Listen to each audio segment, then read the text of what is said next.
Oi pessoal da turma de IC do terceiro período, nós vamos conversar aqui um pouquinho sobre o diagnóstico clínico das infecções de vias aéreas superiores, diferenciação de viral e bacteriana.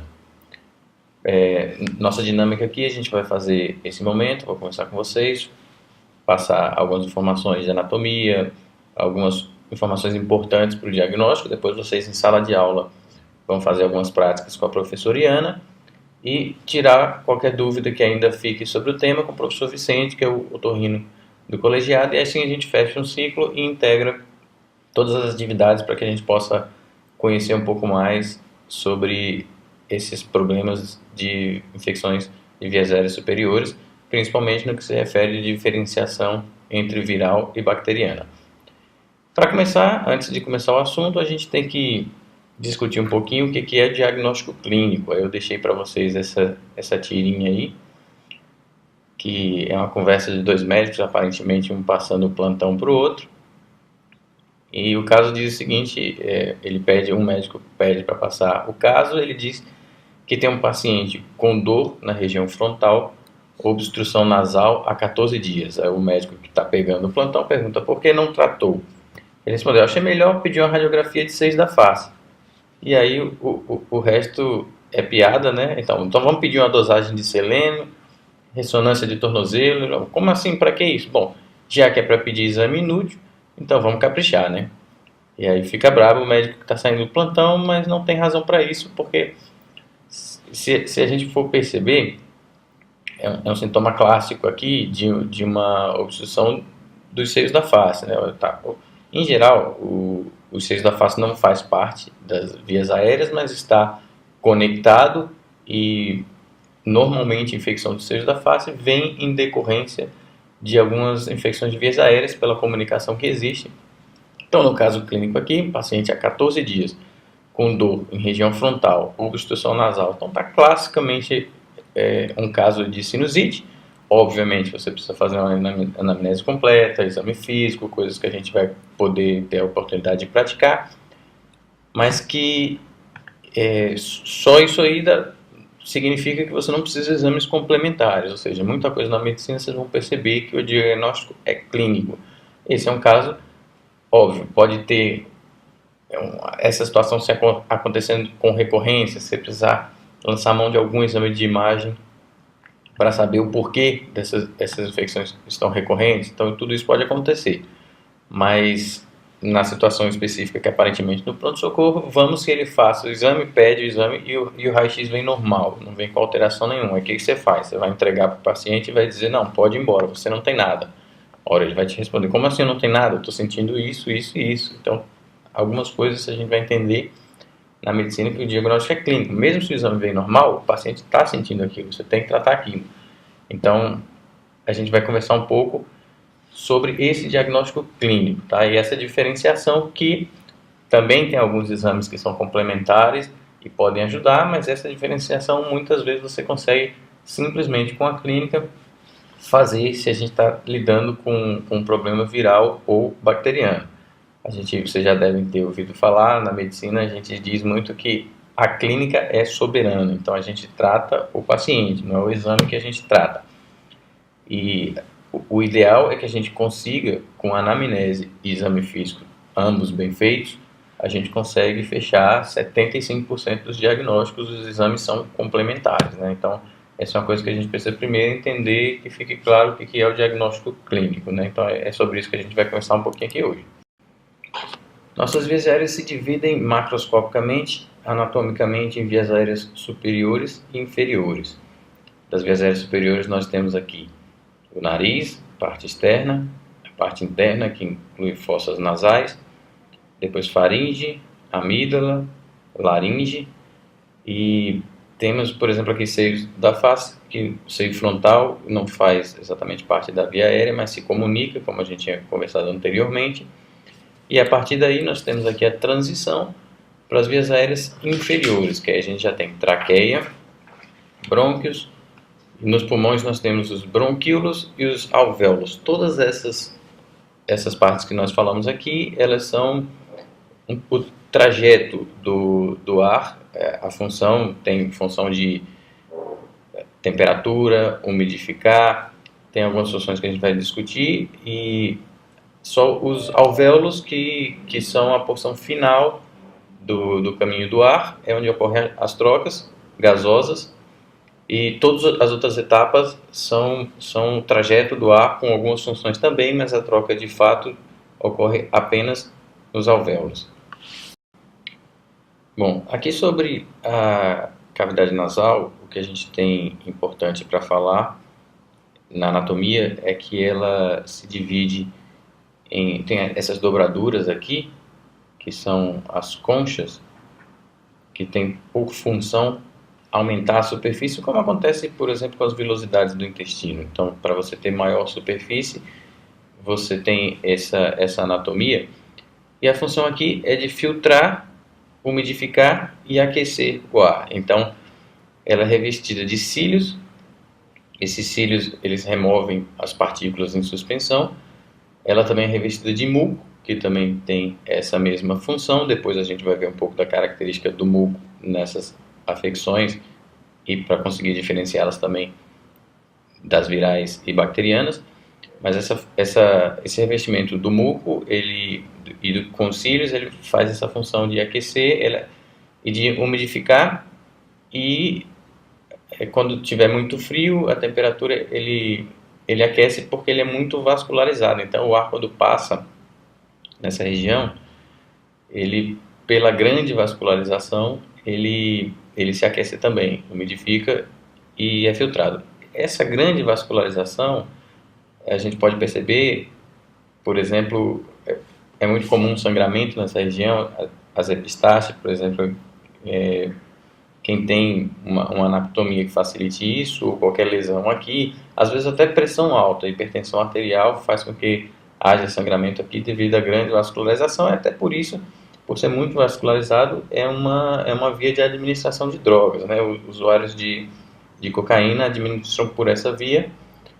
Tem dois caminhos, na verdade, boa parte é absorvida aqui e parte é engolida, é absorvida no estômago também, mas é uma região extremamente vascularizada, não só para drogas ilícitas, mas algumas drogas de uso medicinal, não apenas recreativo, digamos assim, e ilegal, né? Algumas drogas são administradas por essa via devido à grande vascularização. Esses meatos a gente tem o meato superior, meato médio e meato inferior. O que tem de se falar importante da cavidade nasal é isso, e aqui também tem alguns problemas que podem acontecer aqui. É interessante vocês darem uma revisada e aprofundar esse conteúdo num livro de anatomia funcional. Eu recomendo o Moore. Vocês vão ver que tem cada função, o que ela faz, a anatomia de cada função, e vocês vão conseguir, até no próprio livro de anatomia, alguns exemplos de problemas que podem acontecer se esse funcionamento não estiver ok. Basicamente, é isso que a gente tem de importante na cavidade nasal.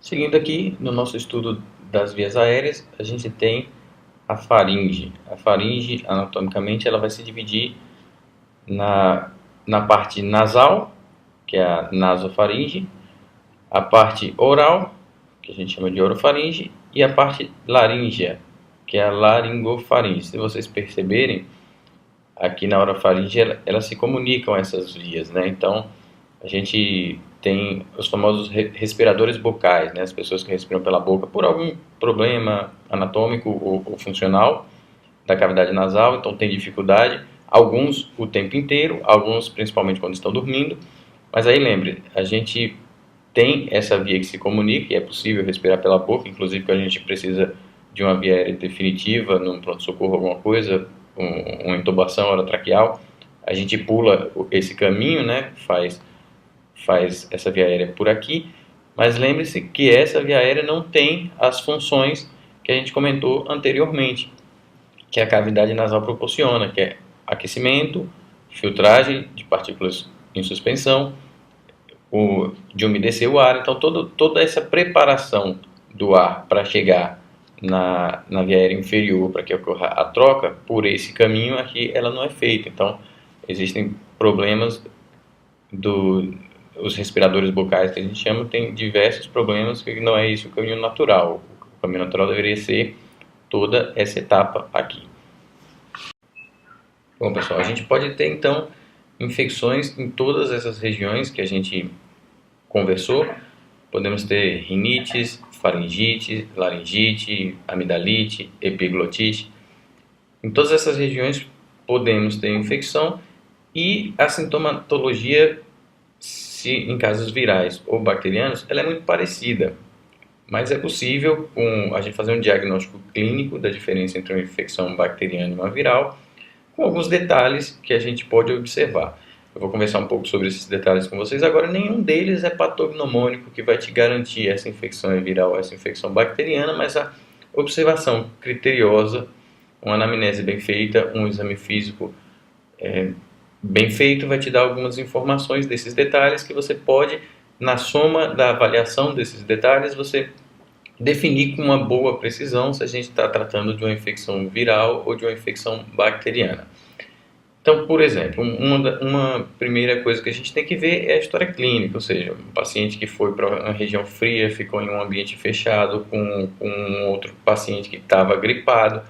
Pela história clínica, você já pode se direcionar para que tipo de infecção você está lidando. Ou se é um paciente que teve uma lesão ou alguma perda da continuidade de algum tecido, que você já pode pensar em alguma infecção bacteriana, alguma infecção pode ter acontecido. Também a história que ele conta da dor específica num ponto, por exemplo, da garganta, você já vai pensar numa amidalite. Algumas coisas na história clínica, na anamnese que ele vai contar, que você pode começar a direcionar o seu pensamento, seu raciocínio clínico. Depois você pode observar a característica da febre.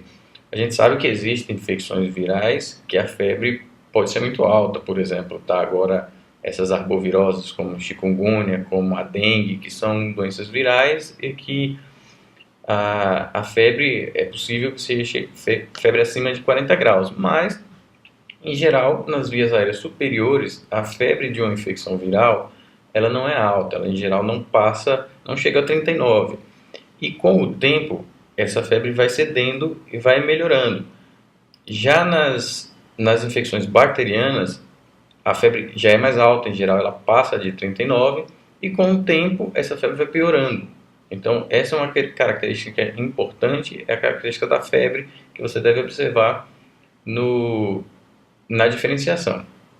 É muito importante que a gente consiga fazer essa diferenciação entre uma infecção viral ou bacteriana, até porque o tratamento será totalmente diferente. No tratamento viral, você vai tratar a sintomatologia, uma dor, uma febre, uma irritação, uma inflamação, você vai tratar com medicamentos sintomáticos. Já na infecção bacteriana, você precisa lançar mão dos antibióticos, que é um tratamento específico. Então, é muito importante a gente fazer essa diferenciação, até porque, para você não estar tratando com antibiótico uma infecção viral, que vai ser desnecessário, e se você tratar uma infecção bacteriana com sintomáticos, você pode até usar sintomáticos, mas você precisa, para ter uma efetividade no tratamento, do antibiótico. Já ao contrário, se você tratar uma infecção viral com antibióticos, não vai ter efeito nenhum, porque o antibiótico não tem serventia nessa situação, e você vai estar ainda contribuindo com o fenômeno da resistência bacteriana. É controverso isso que eu estou dizendo, tem estudos que contestam, mas ainda é aceito como uma das grandes causas da resistência bacteriana é o uso inadequado dos antibióticos, né? Então, é muito importante a gente conseguir fazer essa diferenciação. Em casos específicos onde a diferenciação não for possível e você tem a condição, você pode fazer exames como a cultura de uma bactéria para você saber. Em geral, quando é uma infecção de repetição que não responde a algum antibiótico específico, você faz a cultura para saber qual é o micro-organismo que você está lidando, e nessa cultura em geral vem o antibiograma, que ele vai te dizer quais são as drogas cuja aquela bactéria é sensível e quais são as drogas que eles são resistentes. A cultura viral também é possível, embora mais raro e mais difícil e mais caro de se fazer. Em geral tem suas aplicações muito pontuais, não é muito comum a gente fazer, mas na maioria das vezes, para as infecções de vias aéreas superiores, a gente não necessita disso. O diagnóstico clínico é possível e dá para a gente fazer com anamnese e exame físico, a gente consegue fazer essa diferenciação. A gente já falou aqui da história clínica, a gente falou dessa característica da febre, que é um outro ponto que a gente precisa observar. A gente pode pensar também na coloração da secreção. Por exemplo, as infecções virais, ela tem a secreção que a gente chama de hialina. Ela é transparente e ela é fina. Ela é água, aquela água que escorre do nariz. Ela é transparente e fina. Então, em geral, esse tipo de secreção é bastante característica das infecções virais.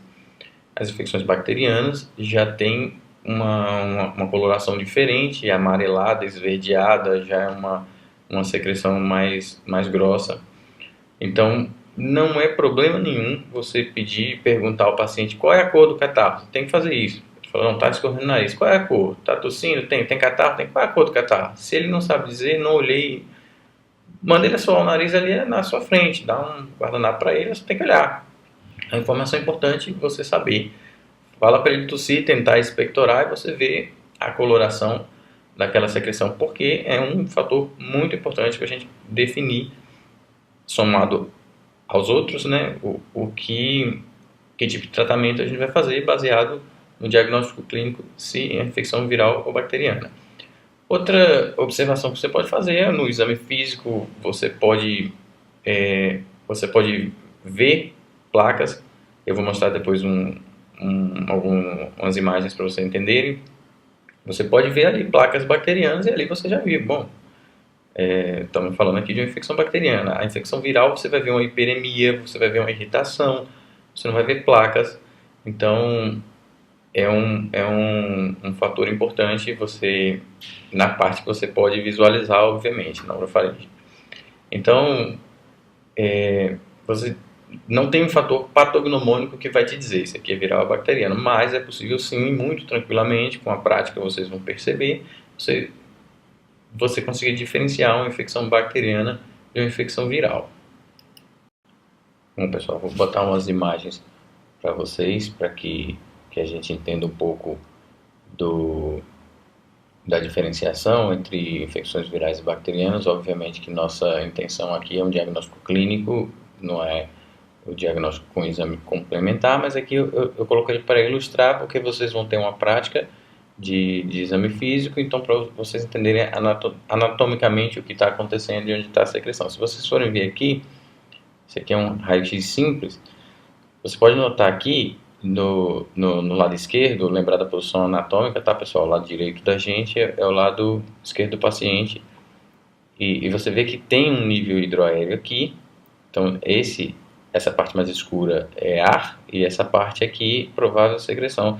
Inclusive, se você comparar contralateralmente no lado direito, você vai ver que também tem esse nível e inclusive é maior, ou seja, tem mais secreção do lado direito do que do lado esquerdo. Isso aqui num raio-x simples. Se você for para um exame mais detalhado, você vai ver aqui, ó, essa parte preta é ar, essa parte branca é osso e essa parte aqui que não está nem preto nem branco, tem uma consistência diferente, essa aqui que é a secreção, que do outro lado você pode ver até que o nível é maior, tá? Então no exame físico que vocês vão praticar com a professora Iana na sala, vocês vão perceber que você não tem como ver a secreção, mas você juntando a história, a característica da febre, todo a história clínica do paciente, você tem algumas manobras, alguns exames que você pode fazer, que você pode perceber se esses seios da face estão congestos, você pode perceber se tem alguma alteração aí. Exame físico da cavidade oral, aqui eu botei uma ilustração de umas placas bacterianas, por exemplo, isso aqui é a amígdala, tonsila, na verdade, é o termo correto, e bilateralmente tem essas plaquinhas, esses pontos brancos, essas são placas bacterianas. Vocês têm que ter a prática também no paciente, porque o desenho ilustra bem, mas vocês precisam aprender a reconhecer isso no paciente de verdade, obviamente. Então, quando você aqui tá vendo essas placas, então te leva a pensar em infecção bacteriana, maioria das vezes, infecção estreptocócica. Essas podem aparecer aqui também na faringe, tá? Pode aparecer placa, pode aparecer hiperemia. Cuidado só para não confundir com cásium. Isso é uma outra coisa que na prática, se a gente tiver oportunidade, a gente vai mostrar a diferenciação. O cásium é um acúmulo de alimento que vira uma massinha, uma bolinha branca que é muito simples de diferenciar de placas bacterianas. Você só não consegue diferenciar se você não souber o que é cásium, que cásium existe. Se não souber, você não vai conseguir diferenciar. Mas sabendo é muito fácil, é muito tranquilo você conseguir fazer essa diferenciação.